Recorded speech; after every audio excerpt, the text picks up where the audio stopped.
মার্কেটিংয়ের কাজে আমি যখন কোথাও যাই, তো ওই ওই বিজনেস প্রতিষ্ঠানের মালিক বা ওখানের ম্যানেজার যারা আছে অনেক সময় আমাকে জিজ্ঞেস করে, জানতে চায় আমার অভিজ্ঞতার আলোকে, হয়তো দীর্ঘজীবনে এই মেডিকেল ফিল্ডে জব করি, তারা জানতে চায় তাদের বিজনেস গ্রোথ কীভাবে করা যায়।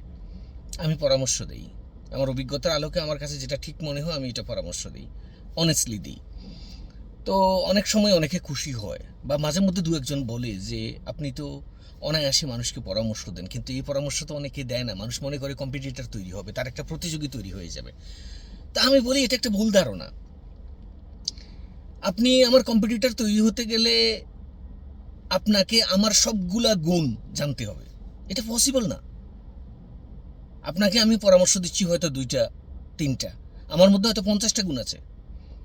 আমি আমি যে ফিল্ডে কাজ করি এই ফিল্ডের উপরে হয়তো 50টা অভিজ্ঞতা আমার আছে, 50 ধরনের তরিকা আমি জানি, কৌশল আমি জানি। আপনাকে আমি 2-3টাই বলবো, 5টা বলবো, এই 5টা দিয়ে আপনি আমার কম্পিটিটর হতে পারবেন না। অনেকেই মনে করে আমি আমি একটা জিনিস জানি, আরেকজনকে যদি শিখাই সে আমার প্রতিযোগী হয়ে যাবে। ভুল ধারণা।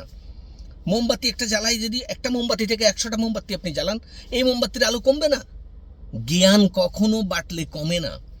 যদি আপনার কাছে নলেজ থাকে, আরেকজনকে সহযোগিতা করবেন, শিখাবেন, এতে আপনার নলেজ কমবে না কখনো।